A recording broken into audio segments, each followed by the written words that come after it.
오늘은 하나님의 천지창조 그 중에서 다섯째 날과 여섯째 날에 있었던 생물 창조와 인간 창조에 대해서 말씀을 좀 나눠보려고 합니다. 오늘은 어쩌면 이 설교를 통해서 진화론에 대해서도 말씀을 좀 나눠봐야 될 것 같아요. 이 부분은 참 많이 논쟁이 되는 부분이기도 합니다. 그런데 문제는 진화론에 대해서는 교회 설교에서 잘 다뤄지지 않아요. 그냥 기독교는 무조건 그냥 창조론을 믿어야 되는 거야 하고 만단 말이에요. 진화론 그러면 어떻게 비판할까 하는 것도 좀 가르쳐 줘야 되는데 교회에서 그것도 잘 안 가르쳐 줘요.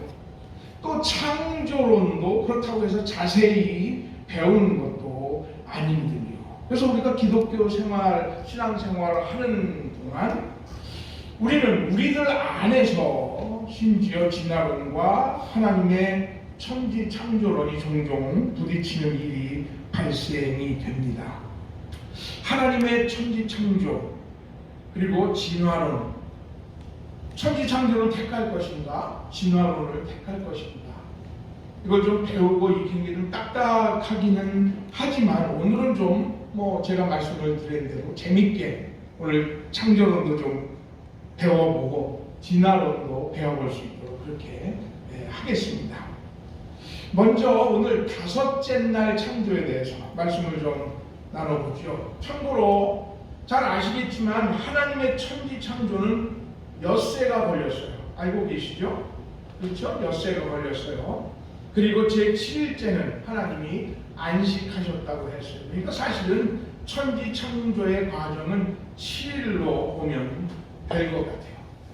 천지 창조 순서를 한번 보죠. 우리 기억나시는 대로 그냥 대답해 주시면 되겠어요. 첫날에는 뭘 창조하셨다고 그랬죠? 첫날에는 빛이죠? 빛을 창조하셨어요. 그리고 이 빛은 하나님의 거룩한 빛이었었고 어린 양의 빛이라 하는 것도 말씀을 드렸어요. 둘째 날은 뭘 창조하셨습니까? 둘째 날은 물을 창조하셔서 그리고 궁창을 넣으셔서 궁창 위의 물과 그리고 궁창 아래 물을 만드셨다 하고 말씀했어요. 그냥 지구 크기의 궁창이 아니라 우주의 크기, 그러니까 지구의 하늘이라고 생각하면 안 된다 그랬어요. 우주만큼 크기의 물을 만드시고 그리고 그 안에 뭘 집어넣으셨어요? 궁창을 집어넣으셔서 궁창 위 저쪽 높은 하늘에 물을 집어넣으셨고 또 궁창 아래에도 물을 나누셨다 하고 말했어요. 그리고 그 궁창을 우리는 하늘이라 스카이라고 부른다 하고 말씀드렸어요. 기억나시죠? 네. 그 다음에 셋째 날은 뭘 만드셨느냐 하면 땅을 만드셨다고 했어요. 저는 이게 어쩌면 지구일 것이다 라고 말씀을 드렸어요. 왜냐하면 땅이 물에서 드러나라고 했으니까 땅을 지은 적이 아직 없는데 땅이 있단 말이에요. 그렇다면 그게 하나님께서는 어쩌면 지구라고 하는 땅덩어리를 먼저 지으시고 그거를 물 안에 이렇게 가두어 놓으셨어요. 그리고 오늘 셋째 날 하나님께서는 묻이 드러나라고 했고 드러나는 물 때문에 그 물이 아래로 내려가서 저쪽 위에 모인 물은 바다가 됐다라고 말씀을 드렸어요. 그때에 지각 변동도 일어났을 거예요. 그렇죠? 그리고 평평했던 땅 위에 쌓였던 물이 급격히 하루 만에 쏠려 내려가니까 거기는 계곡도 생겼을 거고 저쪽 바다쯤에는 침전하는 물건, 침전하는 흙들이 있었을 거고 그게 쌓이고 쌓여서 퇴적층이 됐을 거라 하고 말씀을 드렸었죠. 그리고 넷째 날에 배웠던 것, 넷째 날은 뭘 만드셨다고 그랬죠? 넷째 날, 제가 대답해 주길 기다리는 것에 혹시 넷째 날은 하늘에 태양과 달과 별들을 만들어 놓으셨어요. 우주 곳곳에 우리 인간이 볼 때에 천억 개의 별들을 볼 수 있다 그래요. 은하계가 천억 개. 그런데 그런 은하계가 천억 개가 더 있다 그래요. 그래서 요즘은 허블 망원경보다도 더 자세하게 볼 수 있고 멀리 볼 수 있는 제임스 웹이라고 하는 망원경이 있는데요. 어떤 사람은 그러더라고요. 우주의 크기가 얼마냐? 제임스 웹 망원경으로 볼 수 있는 그 거리가 우주의 넓이다. 이렇게 얘기를 해요. 그 정도로 자세하게 또 멀리 볼 수 있는 망원경이 제임스 웹이라고 하는 망원경인데, 그 망원경으로 봐도 하나님께서 뿌려놓으신 우주의 별들은 다 볼 수가 없을 정도예요. 그래서 별과 별과의 거리를 광년으로 헤아리지만 하나님께서 우주에서 뿌리신다면 그 광년의 거리는 어쩌면 하나님께서는 아주 가까운, 그냥 우리가 뿌린 쌀과 쌀의 거리만큼, 또 M&M을 던져놓았을 때 그 속도밖에는 하나님 앞에는 될 것이 아니다 하는 말씀을 드렸었어요. 이렇게 4일까지 창조된 천지창조를 말씀을 나누었습니다. 제가 해석해드린 천지창조를 믿으십니까?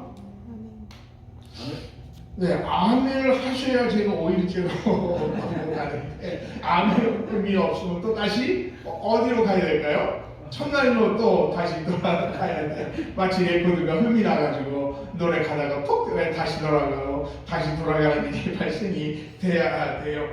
뭐 창조라는 말은 늘 들으셨겠지만 구체적으로 제가 구체적인 부분을 하나하나 말씀을 드리니까 좀 생경하실 거예요. 좀 이상하게 생각이 드시지만 이상할 건 없어요. 틀린 건 없죠. 제가 매일 창조된 것을 자세하게 구체적으로 설명해 드린 거에 틀린 게 뭐가 있어요? 있었어요? 혹시 뭐 잘못된 거나 틀린 건 없었죠? 없습니다. 네, 그럼 아멘 한번 해보세요. 그럼 이제 5일째 넘어갑니다. 네. 다 믿으신 줄 믿고 5일째로 들어가겠습니다. 수고하셨습니다. 제가 오늘 여기 뒤에 보면은 날짜를 좀 구분해 놨어요. 보이시죠? 첫날, 둘째 날, 셋째 날. 잠시만요. 여기서 기다리는 사람이 왔어요. 제가 이렇게 첫째 날, 둘째 날, 셋째 날 했고, 그 옆에다가 넷째 날, 다섯째 날, 여섯째 날 이렇게 썼어요. 좀 없을 수도 있어요. 나오면 얘기해 주세요. 제가 그거를 왜 그렇게 나누냐면, 하나님의 천지 창조를 보면 첫째 날은 빛, 둘째 날은 우리가 말씀드린 대로 물과 궁창, 그리고 셋째 날에는 묻과 바다를 창조했다고 말씀을 드렸는데요. 넷째 날에는 그 빛에 상응하는, 빛을 대체하는 은하계와 태양계를 만드셨어요. 첫째 날과 상응하는. 그리고 다섯째 날은 둘째 날에 만들어진 그 공간에 하나님께서는 생물을 만드셔서 채워 넣으세요. 물이 있었죠, 그죠? 물에는 뭘요? 물고기를. 궁창이라고 불렀던 하늘에는 뭐가요? 하늘에 나는 새들을 채워 넣으세요. 그런 식으로 하나님께서는 천지를 창조하세요. 셋째 날에는 무시 드러나라고 했잖아요. 그렇죠? 이미 이 무태는 여기 우리 셋째 날 무태에 채소와 풀을 만드셨잖아요. 이미 무태는 채소와 풀이 있었어요. 그런데 여섯째 날에 그 무태에 살 수 있는 동물과 사람을 만드세요. 이것을 보면 첫째 날, 둘째 날, 셋째 날에 이미 준비해 놓으신 그 공간에 넷째 날, 다섯째 날, 여섯째 날에는 공간에 필요한 생물들을 채워 놓으시는 작업을 하세요. 그래서 오늘 다섯째 날로 들어가 보겠습니다. 창세기 1장 20절 말씀 우리 같이 한번 읽어볼까요? 시작. 하나님이 이르시되 물들은 생물을 번성하게 하라. 땅 위 하늘의 궁창에는 새가 날을 하시고 하나님의 큰 바다 짐승들과 물에서 번성하여 움직이는 모든 생물을 그 종류대로 날개 있는 모든 새를 그 종류대로 창조하시니 하나님이 보시기에 좋았더라. 아멘. 하나님은 이 셋째 날에 뭇을 만드셨고 물은 한 곳으로 모아 놓으셨어요. 3일째 그 마른 땅에 하나님은 이미 풀과 그리고 씨 맺는 채소와 열매 맺는 나무를 심어 주셨어요. 그리고 오늘 다섯째 날에는 바다 공간에 물고기들을 창조해 넣으셔서 물에 살게 하세요. 그리고 하늘 공간에는 새들을 창조해 놓으시고 그 공간에 살게 하시고 번성하게 하시는 축복을 하셔요. 그리고 땅의 공간에는 여섯째 날에 동물들과 인간을 창조해서 그 무태에 살게 하십니다. 그러니까 하나님은 이틀에 걸쳐서 생명 있는 물체를 창조하세요. 그리고 창조해 놓으신 생물 위에 하나님은 생육하고 번성하도록 그리고 땅에 충만하도록 축복을 주세요. God bless them. Be fruitful and increase in number and fill the water 라고 말씀을 하셨어요. 그러니까 하나님은 동물에 대해서 창조하시고 그들을 축복하세요. 번성하고 그 개체수가 증가하고 바닷속을 채우라고 축복을 하셨어요. 우리가 여기서 알 수 있는 것은 하나님이 자연에게도 축복을 하셨고 그리고 그 안에 있는 생명을 축복하셨다는 것을 우리는 기억을 해야 됩니다. 성경에 보면 에덴 동산에서 자연 생물들이 식물을 먹도록 허락하셨어요.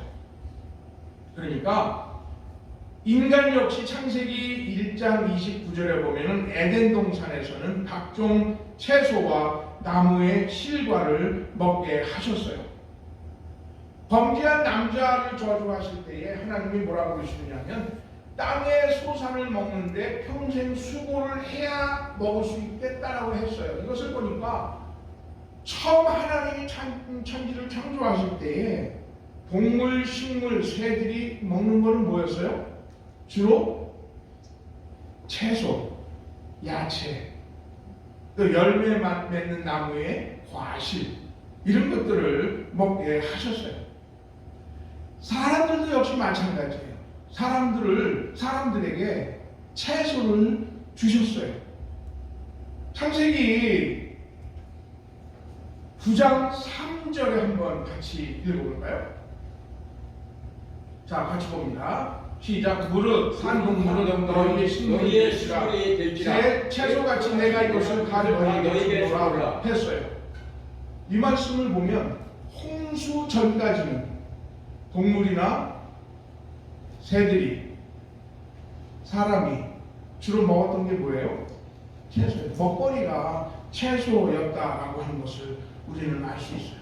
그런데 노아의 홍수 이후에 하나님은 사람에게 동물을 먹거리로 주셔요.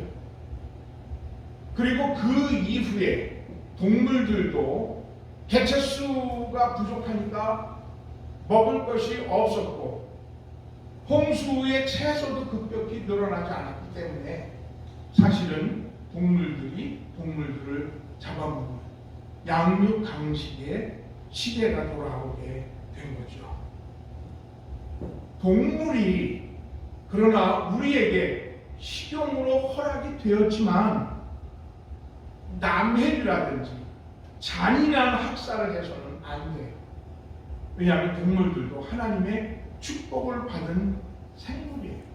생명을 가진 동물이기 때문에 우리 인간에게 먹거리로 주셨을지언정 원래 축복을 받은 생물이기 때문에 우리 그들을 막 잔인하게 학살을 한다든가 남획을 한다든가 해서는 안 됩니다. 우리는 종종 상어 지느러미가 맛있대요. 전 상어 지느러미를 못 먹어봤는데 종종 우리가 신문지상이나 방송 지상에 보면 상어를 잡아서 지느러미만 떼어내요. 그리고 그냥 바다에 버리는 거예요. 그러니까 상어들이 방향도 잊어버리고 헤엄을 치지 못하니까 그냥 죽어가는 거예요. 그 죽어가는 상어 떼가 막 다 보면 지느러미가 다 떨어져 나가, 꼬리가 떨어져 나가. 그렇게 해서 그냥 죽어서 바다에 둥둥 떠다니고 있는 거예요. 그 인간의 욕망, 그 욕망을 채우기 위해서 인간이 얼마나 잔인한 일들을 벌이는지 우리는 볼 수 있잖아요. 그렇기 때문에 식용을 위해서 잔인하게 동물을 죽이고 해야 하는 일을 우리 인간들은 금해야 해요. 성경 로마서 8장에 보면 25절 이하에 보면 아주 우리가 쇼킹한 구절을 알게 됩니다. 이렇게 되어 있어요. 피조물이 다 이제까지 함께 탄식하며 함께 고통을 겪고 있는 것을 우리가 아느니라 그랬어요. 인간이 죄 지은 것 때문에 에덴 동산에서 쫓겨나고 하나님 앞에서 노아의 홍수를 경험하면서 피조물도 실험한다고 했어요. 그리고 그 피조물들이 하나님의 아들이 나타나기를 고대하고 있다고 그랬어요. 왜냐하면 그날이 모든 피조물도 회복되는 날이기 때문에 그런 것이죠. 하나님의 축복을 받은 생물이라고 하는 것을 우리는 기억해야 해요. 그런데 오늘 하나님이 생물들을 창조하실 때에 우리가 눈여겨봐야 될 부분이 있어요. 창세기 한번 1장 21절을 같이 한번 읽어볼까요? 시작! 하나님이 큰 물고기와 물에서 번성하여 움직이는 모든 생물을 그 종류대로 날개 있는 모든 새를 그 종류대로 창조하시니 하나님의 보시기에 좋았더라 했어요. 오늘 성경 보니까 모든 짐승들, 큰 물고기와 물에서 번성하여 움직이는 모든 생물을 그 종류대로, 그리고 날개 있는 모든 새를 그 종류대로 창조하시니 하나님이 보시기에 좋았더라 하고 말하고 있어요. 그러니까 물고기와 물에서 움직이는 모든 생물들이 그 종류대로 창조가 됐다고 그랬어요. 고래, 상어, 레드스네커, 갈치, 멸치, 넙치, 돌고래, 하나님이 창조하셨는데 그 모든 물고기를 창조하셨는데 그 종류대로 창조하셨다고 말씀했어요. 멸치는 멸치고 칼치는 칼치예요. 멸치가 진화해서 칼치가 될 수 있다고 그 누가 상상하겠어요? 그렇죠. 또 날개 있는 모든 새, 독수리, 부엉이, 솔개, 참새, 찍바꾸리라는 새가 있어요. 찍바꾸리, 송골매, 카디날, 아주 작은 새. 제가 우리 이상훈 목사님이 시집을 주셔서 시집을 제가 이번 주에 잘 읽었습니다. 거기에 보면 시집 제목이 날개 없는 새도 아름답다 라는 제목이에요. 거기 보면 새가 나와요. 날개 있어도 날지 못하는 새가 있죠. 다. 또 도로 위에 마치 자기네 도로인 것처럼 위풍당당하게 걸어가는 위대한 페레디안 기러기, 또 펭귄. 그 시집에 보면 아주 빨리 크는 새가 있어요. 그게 어느 새라는 새. 그러니까 언어유이긴 합니다만 새 종류들이 그렇게 나와요. 그런데 참새가 진화를 한다면 부엉이가 될 수 있을까요? 부엉이, 참새는 참새. 찍박구리는 그냥 찍박구리예요. 그리고 아주 작은 새인 벌새는 벌새예요. 이 모든 새를 하나님은 그 종류대로 창조하셨다고 했어요. 그리고 하나님은 그것들을 보시기에 좋으셨다라고 말씀하고 있어요. 하나님은 각기 종류대로 지어진 그 모든 물고기와 그리고 날아다니는 모든 새를 보실 때에 참 좋다라고 선포를 하신 거예요. 오늘 1장 20절 오늘 읽은 본문 안에 종류대로라고 하는 말이 7번이 나와요. 그리고 오늘 창세기 1장에 종류대로라고 하는 말씀이 10번이 나와요. 창조의 섭리예요. 그 종류대로 각기 종류대로 하는 것이 창조의 섭리예요. 오늘 도표를 하나 보여드릴 거예요. 이것은 보통 우리들은 뭐라고 부르냐면 진화나무라고 불러요. 여기 보면 여기 하나의 원시세포예요. 그리고 그 원시세포에서 대6가지의 가지가 나왔다고 얘기를 해요. 그래서 왼쪽으로 뻗어진 가지는 그냥 원시세포가 성장이 되고 진화가 돼가지고 나무, 숲들이 됐다고 해요. 그리고 어떤 가지는 쭉 자라가지고 아메바에서 찐득이가 되고 그리고 나무가 되고 곤충이 됐어요. 그리고 한 가지는 지금 또 진화해 나가는데요. 물에 살던 고기가 육지로 올라갔어요. 육지로 올라가가지고 말이 되고 바람쥐가 되고 저쪽에 원숭이가 있죠, 그죠? 원숭이가 됐고 그리고 그게 진화해서 저 꼭대기에 누가 있어요? 잠자리. 네? 잠자리. 그쪽은 앞에 했고요. 저쪽 오른쪽에 맨 꼭대기에요. 사람이에요, 사람. 이게 진화의 나무예요. 이렇게 세상 만물이 진화가 됐다라고 하는 거예요. 생명이 전혀 없는 무기물이 우연히 결합이 됐는데 그 결합하는 과정에서 우연히 유기물이 됐다는 거예요. 원형질이에요. 거기서 미생물이 생겨났어요. 이 생물이 대6가지의 유기체로 변화해 나가서 미생물체가 물고기로 변화되고 물고기종이 육체에 올라와서 사는 동안 폐를 가진 육지 동물로 진화했다는 거예요. 그런데 현대 과학에서 한 가지 밝혀진 게 있어요.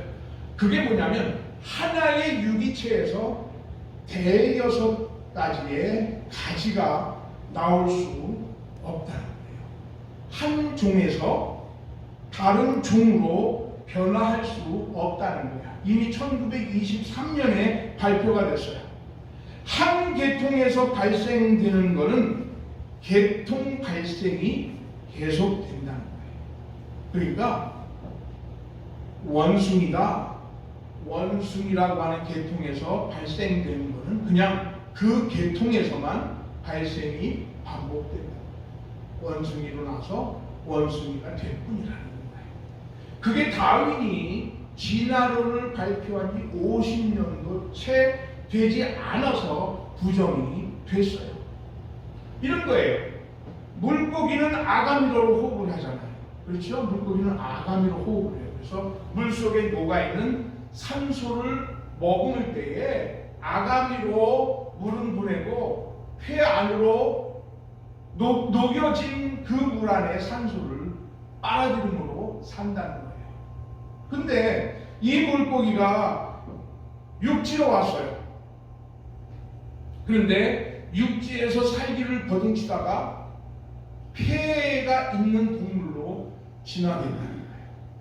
근데 물고기는 폐를 이용해서 아가미를 이용해서 물속에서 호흡하는 게 더 좋은 거예요. 그런데 무태에 올라와서 폐로 호흡을 할 수 있도록 자기를 변형하기 전에 그 아가미로 호흡하던 물고기는 도태돼 버리고 마는 거예요. 그냥 그 아가미로 호흡하던 물고기는 그 계통 안에서 또 계통 발생을 반복해서 물고기로 살게 된다는 이론이에요. 용불용이라고 하는 이론이 있죠. 다윈의 진화론 중에서 사용하면 발전되고 안 사용하면 태화된다. 근데 물고기들은 도무지 육지에 올라와서 폐를 가진 동물로 바뀔 수가 없는 거예요.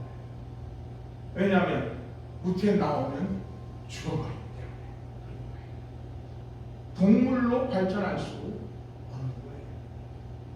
그런데도 진화론자들은 그렇게 될 것이다 라고 가설을 세우는 거예요. 그러니까 다윈주의는 실험과학이 아니에요. 여전히 진화론은 가설이에요. 또 하나의 그림을 보여드릴 거예요.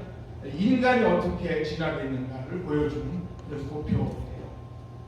인간이 이렇게 시간이 지나면서 진화가 됐다는 거죠. 그런데 재미난 보도가 하나 나왔어요. 그게 뭔가 하면 우리 인간이 침팬지하고 많이 가깝다. 오히려 고릴라, 오랑우탄보다는요.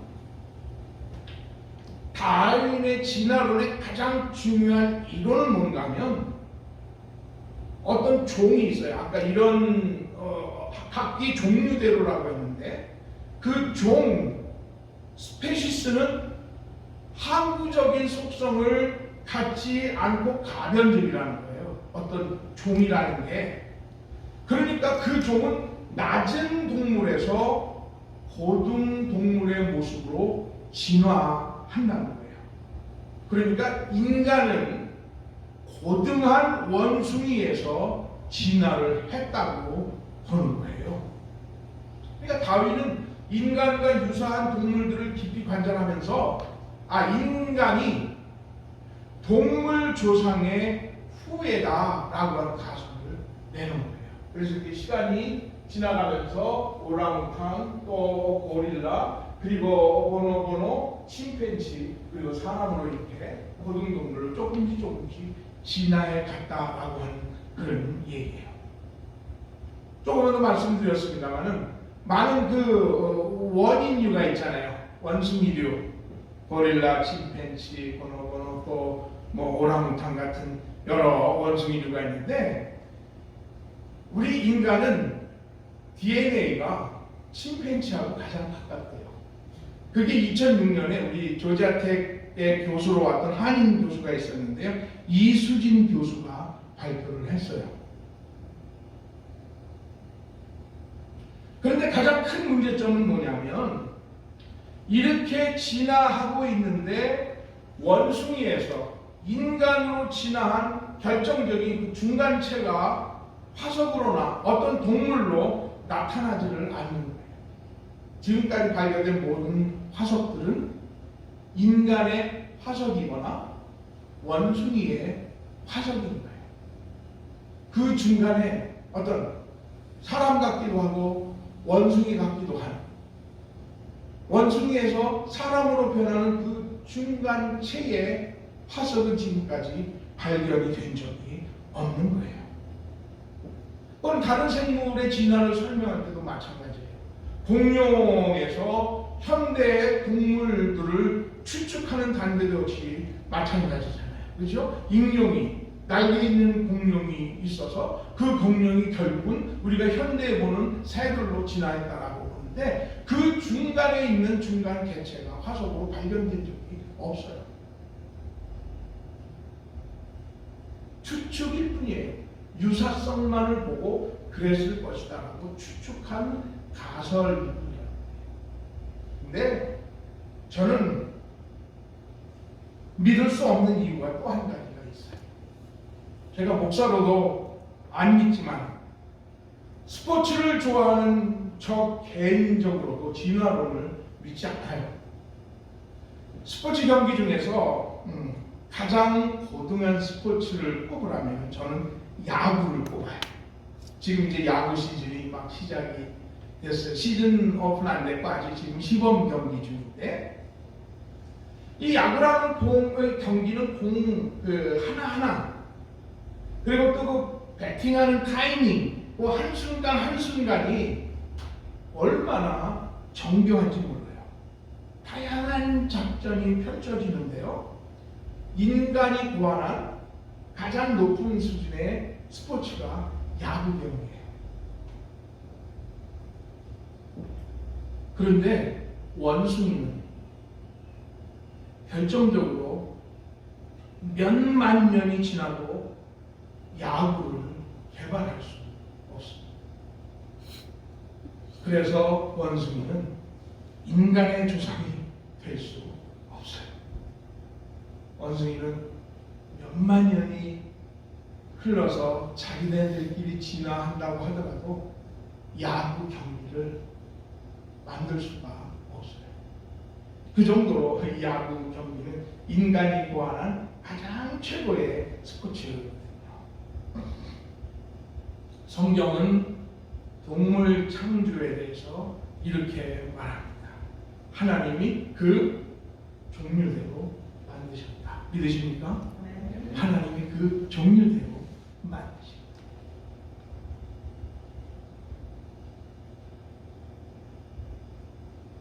그러면 이제 여섯째 날 동물에 대해서 같이 말씀을 나눠볼까요? 물에는 뭐가 있었죠? 각기 종류대로 물고기. 궁창 하늘에는요, 각기 종류대로 날짐승이 창조됐어요. 이제 육지가 있네요, 여섯째 날. 그래서 육지, 땅에서 사는 동물하고 사람을 여섯째 날을 만드세요. 우리 같이 한번 창세기 1장 24절, 25절 같이 읽어볼까요? 시작. 하나님이 이르시되 땅은 생물을 그 종류대로 내되 가축과 기른 것과 땅의 짐승을 종류대로 내라 하시니 그대로 되리라. 하나님이 땅의 짐승을 그 종류대로, 가축을 그 종류대로, 땅에 기는 모든 것을 그 종류대로 만드시니 하나님이 보시기에 좋았더라. 어떻게 해요? 동물을 모델로 하나님이 강조하셔요. 그리고 그 종류대로 만드신 것을 보시고 하나님이 보시기에 좋았더라 하고 선포를 하시군요. According to his kind예요. 그 종류대로. 여기도 지금 오늘 24절, 25절 말씀대로 한 번, 두 번, 세 번, 네 번, 다섯 번 나왔어요. 왜 하나님이 이 말씀을 강조하실까요? 지금 다윈이 진화론을 발표하기 오래전이잖아요. 처음에 동물들이 생겨났는데. 그런데 오늘 성경은 하나님이 그 종류대로 만드셨다고 해요. 진화론이 나올까봐, 진화론이 나와서 막 진화했다고 그럴까봐 하나님이 그렇게 선포하셨을까요? 아니, 하나님의 창조의 섭리가 그랬던 거예요. 그냥 하나님은 짐승을 그 종류대로, 기른 것을 그 종류대로, 그리고 그 가축을 그 종류대로 만들어 놓으신 거예요. 그야말로 육, 해, 공, 모든 생물들이 각 종류대로 천지 창조 때부터 존재해 온 것입니다. 해군이 진화가 돼서 육지동물이 되고, 육지동물이 진화가 돼서 공군이 되는 것이 아닙니다. 그냥 창조 때부터 하나님은 각기 그 종류대로 이 땅에 존재하게 하신 거예요. 땅의 동물 중에서, 그 짐승 중에서 짐승이라고 하는 말은 야생의 짐승이죠. 그렇죠? 와일드 애니멀스예요. 오늘 성경에 보니까. 물론 와일드 애니멀스에는 비스트 같은 맹수도 있죠. 그러나 사실은 노루, 사슴, 토끼 같은 순둥이들도 야생동물 속에 있어요. 가축은 뭡니까? 야성이 적어서 인간이 길들여서 집주위에서 키우는 동물들이 가축이죠. 기른 건 뭐 그야말로 그냥 기어다니는 동물들이 있어요. 그런데 아까 말씀을 드렸던 대로요. 오늘 창세기 1장 30절을 같이 읽어보자고요. 또 땅의 모든 짐승과 하늘의 모든 새와 생명이 있어 땅에 기는 모든 것에게서는 내가 모든 푸른 풀을 먹을 거리로 주노라 하셨으니 그대로 됐다 했어요. 이 동물들, 짐승과 하늘의 모든 새와 생명이 있어 땅에 기는 모든 것에게 먹거리를 주셨어요. 뭐로 주셨다고요? 푸른 풀. 사람에게도 역시 푸른 채소를 먹거리로 주셨다고 1장 29절에 말씀하고 있어요. 그러니까 처음에 만들어 놓으신 그 하나님의 동산은 정말 모든 풀을 먹는 채식의 정원이었어요. 그러다가 노아의 홍수 이후에 동물이 먹거리로 사용이 됐고 또 동물이 약한 동물을 잡아먹는 그런 세상이 됐어요. 처음 지어진 세상에는요, 자연 만물과 동물들이 친밀하고 아주 친화적인 세상이었어요. 이 모습이 성경에 기록되어져 있습니다. 성경 한번 찾아볼까요? 이사야서 11장 5절 6절 말씀 같이 한번 읽어봐요. 시작. 그때에 이리가 어린 양과 함께 살고 표범이 어린 염소와 함께 들며 송아지와 어린 사자와 살찐 짐승이 함께 있어 어린아이에게 끌리며 암소와 곰이 함께 먹으며 그것들의 새끼가 함께 엎드리며 사자가 소처럼 뭐를 먹어요? 풀을 먹을 것이다. 사자가 풀을 먹을 것이라고 했어요. 상상이 안 가죠. 동물들의 왕국에서 우리가 본 건 그게 아니잖아요. 사자가 얼룩말을 잡기 위해서 막 그 강한 어깨를 이렇게 들썩이면서 얼룩말을 올라타가지고 목을 움켜쥐고 그리고 그 사나운 입으로 그냥 목줄기를 물어뜯잖아요. 하이에나가 어쩌다가 들에 나오는 노루를 막 침을 삼키면서 슬슬 다가가다가 때로 몰려들어가지고 몸을 뜯는 장면이 동물의 왕국에 나오잖아요. 우리가 생각하는 동물의 세상입니다. 그런데 오늘 성경은 그렇지 않았다고 얘기해요. 뭐라고 얘기해요? 이리가 어린 양하고 사네요. 표범 옆에서 야 하룻강아지 더 무서운 줄 모른다. 염소라는 놈이 매 하면서 지금 풀을 뜯어먹고 있어요. 사자가 뭐가 먹을 게 없어서인지 모르겠지만 그냥 풀을 뜯어먹고 있다고요. 모든 동물들이 서로 어우러져서 뛰어오는 행복이 있잖아요. 얼마나 그 목가적인 풍경이에요. 바로 그 동산이 에덴 동산이었어요. 처음 만드신 하나님의 세상이었다. 이런 목가적이고 어울림이 있는 세상은 우리 주님이 이루시는 저 천국에서 우리가 다시 경험하게 될 거예요.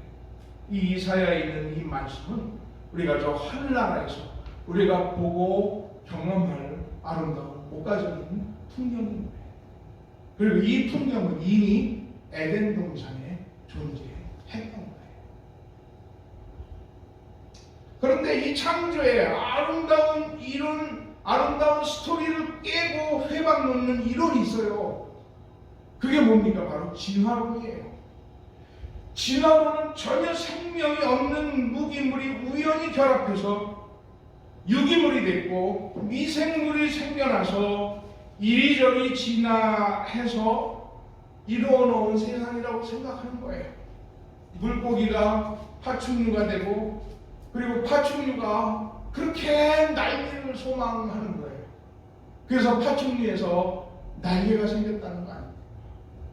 그래서 날기 시작했다는 게 조류라는 거예요. 그러니까 거기는 개구리와 독수리가 같이 놀지를 않아요. 개구리가 한참 전에 있었고 그리고 진화를 거듭해서 독수리가 그 몇백만 년 뒤에 하늘을 날게 된 겁니다. 원숭이하고 사람이 같이 있을 수 없어요. 왜냐하면 원숭이가 네 발로 갔다가 두 발로 서기 시작하면서 두 팔을 사용해서 도구를 쓰고 불을 발견하게 되면서 최초의 인간이 됐다는 거잖아요. 우리가 생각하는 사자와 염소, 어린 양과 함께 뒹굴던 저 푸른 초원은 진화론 자들에게는 없는 거예요. 또 그림 하나 볼까요? 진화 계통의 지도가 있잖아요. 이렇게 진화가 됐다는 거 아니에요?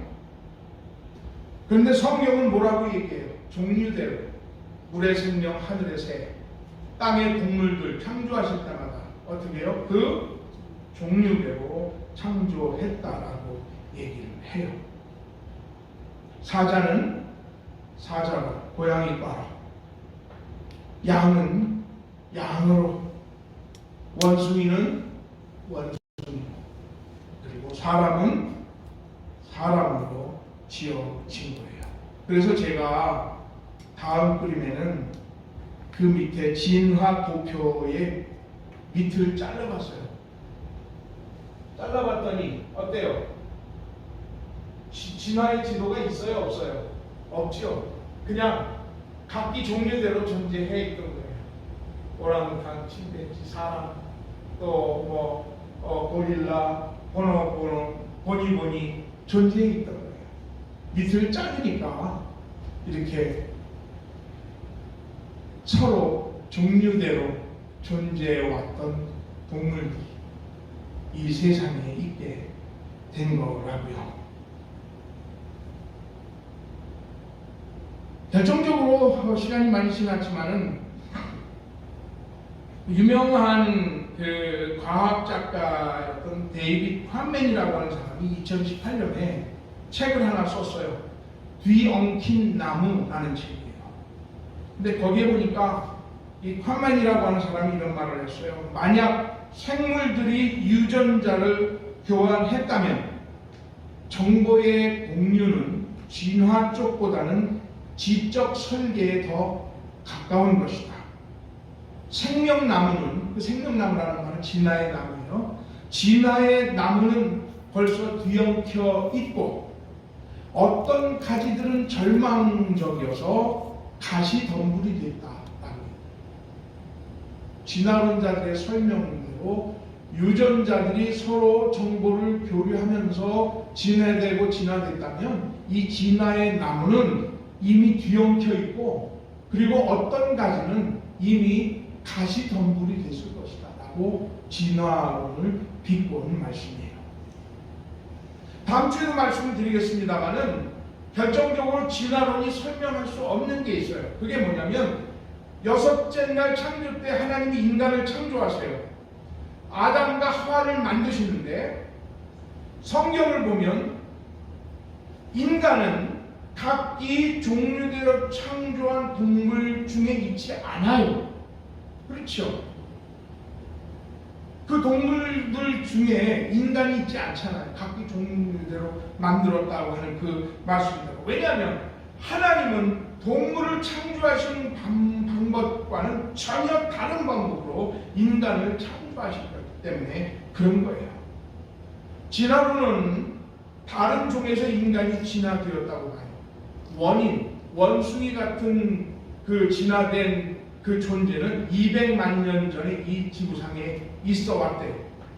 그리고 그 원숭이류가 고생물 인간으로 변화돼서 나타난 인간의 형태는 50만 년 전에 있습니다.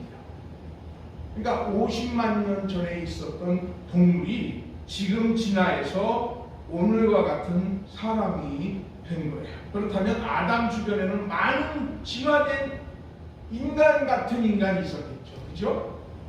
그런데 오늘 성경은 뭐라고 얘기를 해요? 아담이 독처하는 것이 보기 좋지 않으셨다고 그랬어요.